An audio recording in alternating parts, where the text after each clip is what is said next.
used to further crack down on social media and independent reporting. The 40-article legislation was approved with the vote of President, governing party and its nationalist allies, which together hold a majority in the parliament. Agency report, Republic TV. On the Bombay High Court acquitting G.N. Sai Baba. Now, Solicitor General Tushar Mehta is reported to have maintained that the acquittal was not on the basis of merit but for lack of appropriate sanction to prosecute him under the provisions of the UAPA.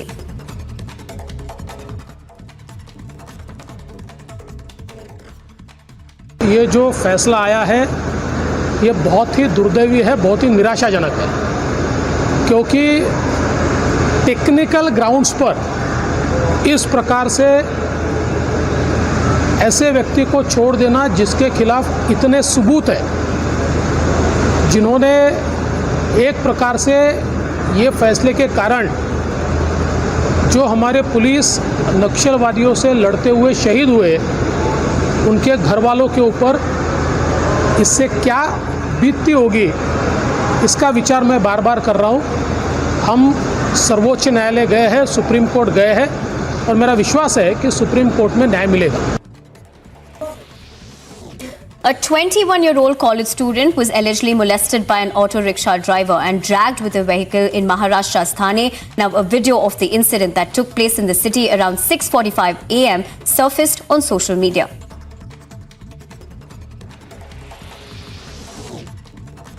The national president of JDU hit out at Prime Minister Modi, calling him extremely backward and a facade. Now, JDU President Lalan Singh further stated that the PM had been spreading his conservative mindset since he came to power.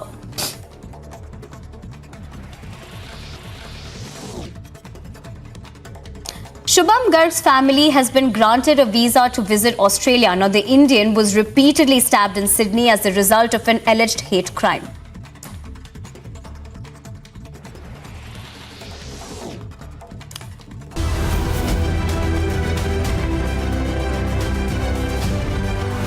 The West undermine the impact of geopolitics on economics, or have they taken the geopolitical order in the world for granted? I believe that the Western thinkers have lost the sense of civilization. The West has been living on the civilizational assets created by their forefathers without fertilizing it to grow. So it requires a very big thought movement. I don't think that kind of thought movement can generate. Whether they will be able to sustain the kind of democratic institutions and approach itself is a big question mark for me.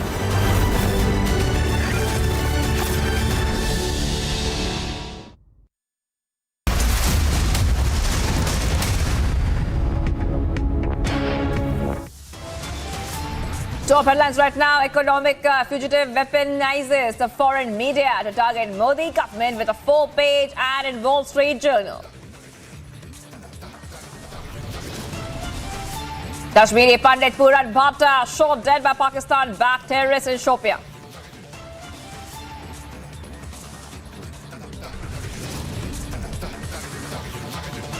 Protests erupt across Kashmir over wave of targeted killings. Demand grows for justice. Kerala police take accused to the crime scene as probe into the occult murder deepens.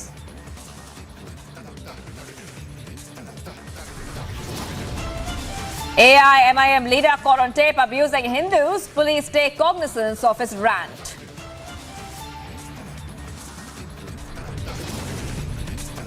Two youth from Arunachal Pradesh reported missing. Family suspects they have crossed the LAC.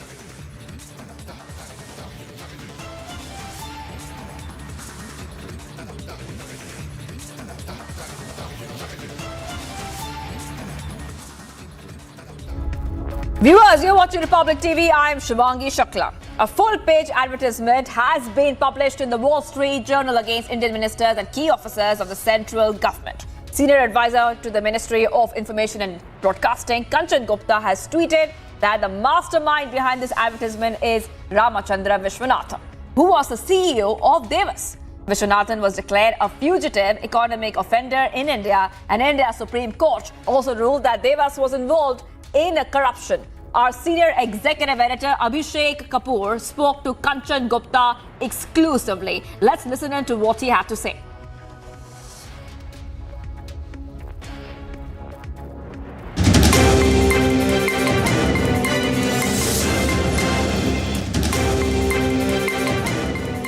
All right, joining us on this story, Mr. Kanchan Gupta, Senior Advisor in the Ministry of Information and Broadcasting in the Government of India. Welcome, sir. My first question to you, this newspaper ad seems aimed at, more than lobbying for the action against top officials, leaders of the Government of India, aimed at maligning the image of India, it seems, because they're talking about human rights violations. While the agenda, purpose, motivation seems to be something else. Well, this is an ad which has been issued by Davos, by Devas Multimedia, which is a company that has fallen foul of the law in India, and the owner of the country, he is.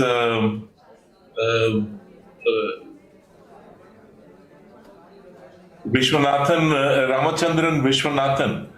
So the CEO of the company, or the owner of the company, he is a fugitive from Indian law. He has been declared a fugitive economic offender, and that's it. I mean, Devas Multimedia had tried to con ISRO's commercial wing, Antriksh, by entering into a fraudulent agreement. There were certain agreement, the agreement had certain commitments made by Devas. Those commitments turned out to be false or fake, and therefore the agreement was called off. Now, since then, the company has gone to the various tribunals over here. It has gone to the Supreme Court. The Supreme Court threw it out, and the judge who threw out Devas's case, he has been named in the ad. I mean, the advertisement is a direct assault on the sovereign entity of India. It is an assault on our judicial and legal process. It is an assault on our legal structure. It has been, technically, the advertisement has been issued by a bogus front called Frontiers of Freedom. It is some sort of an NGO, but if you look at the advertisement, it clearly says that because in August they appealed, they have submitted an appeal for action against these officials of the Government of India or of India under the Magnitsky Act. And there they say that the Frontiers of Freedom NGO is acting on behalf of Ramachandran Vishwanathan and his company. So it is totally brazen. It is a blatant abuse of media space. Yes, sir. Yeah, tell me. It does not, Mr. Gupta, it does not seem like a very straightforward case of lobbying because you are saying that Ramachandran Vishwanathan is a fugitive of law, and for him to be coming out with this kind of ad, this goes beyond lobbying. There is a hidden agenda because he is someone who is wanted in India by law enforcement agencies, and that's why the ad actually names the Chief of Enforcement Directorate. The ad names the Solicitor General of India. The ad names, in fact, a judge in the Supreme Court of India. So I think they are trying to attack the institutions of the country using this kind of lobbying. Someone in the US government should also be, looking into this. So what the US government does is for the US government to decide. But I'm merely on the point that this is no longer something which is, using advertising space for subterfuge lobbying. This is an open assault. It is something which has never been seen before. It has never been heard of before. an NGO which is fronting for a fugitive puts out an advertisement seeking action under the Magnitsky Act, which provides for US sanctions on individuals involved in severe cases of human rights violations. Now, all the people who have been listed in the advertisement are people who were involved in the legal process.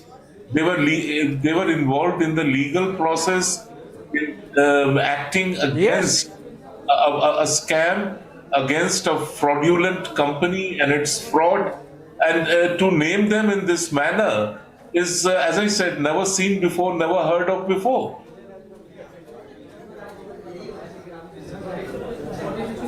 Absolutely. Also, sir, you in your first reaction call this shameful weaponization of American media by fraudsters. So the fraudster element you commented upon, but this weaponization of American media, the first time we have seen how Washington Post, for example, very routinely provides its platform for expression of a very acerbic anti-India sentiments. We have seen New York Times mocking ISRO achievements with a caricature and a cartoon. You think even a section, if not the entire American media, they are also, very patronizing of these kind of anti-India sentiments? No, it's not patronizing.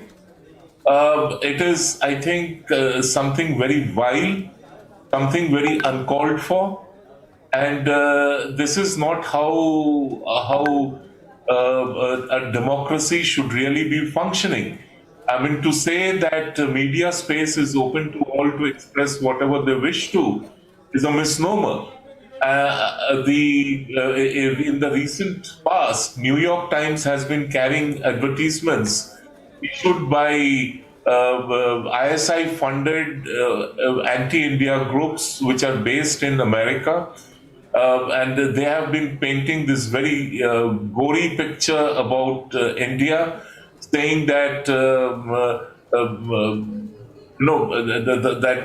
country has decided to sort of kill and massacre all Muslims, yes, and all kinds of allegations that have really no basis in facts. And the entities who are listed as sponsors of those advertisements are each one of them funded by agencies that are extremely dubious. Some of them are even funded by the ISI, and this is open knowledge. And to sort of to talk of Muslim genocide, that India is on the verge of a Muslim genocide, and to put out those advertisements, it's totally unacceptable. And what has happened now is to use the Wall Street Journal, which is a financial paper, which is taken seriously by investors. They put in this advertisement asking for investments, and they are saying that it would be wrong and it would be dangerous to invest in India.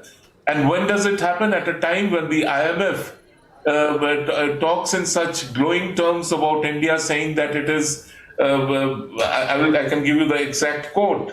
The IMF chief says, India deserves to be called a bright spot on this dark horizon.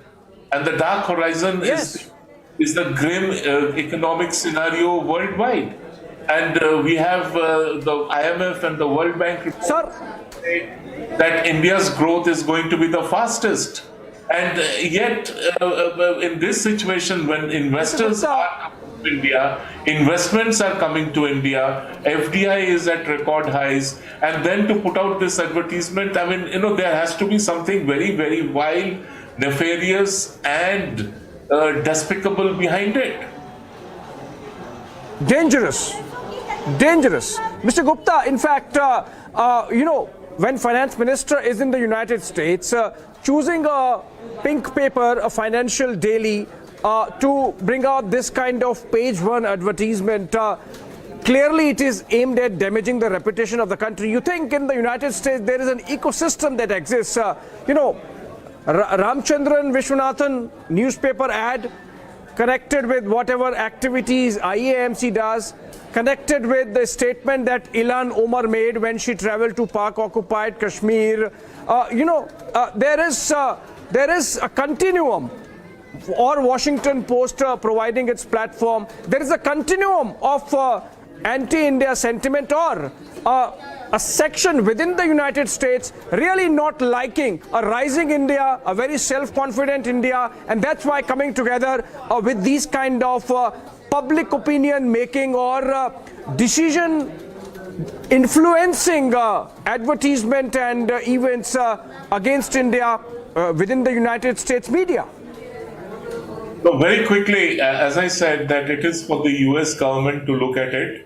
I'm sure they will be looking at it, and if they don't, it is their problem really. But I will just limit myself to the advertisement. It appears, I think, on page 15 or something of the paper, not the front page. But the point is that Wall Street Journal is not a cash-starved paper. They do not need this kind of advertisements to sort of pay their salaries or to keep the paper running. And yet they go ahead and print this advertisement. They knew what was the content of the advertisement. They know that the finance minister of India is right now in Washington, D.C., that she's there to attend the annual IMF and World Bank. He knows, the paper knows what are the facts of the Devas Antariksh deal, why the deal did not happen, that the Supreme Court of India, the highest judicial authority of the country, has ruled against Devas and has ruled against Ramachandran, and yet they go ahead and do it. So I will just leave it at that. Thank you. Absolutely. Thank you. Right, thank you so much, Kanchan Gupta, their senior media advisor to the Ministry of Information and Broadcasting. Of course, this is not an attack on the Modi government. This is an attack on the idea of rising India. In fact, indeed, its sovereignty. And hopefully, the US authorities would take note of it. Thank you so much. Back to the studios.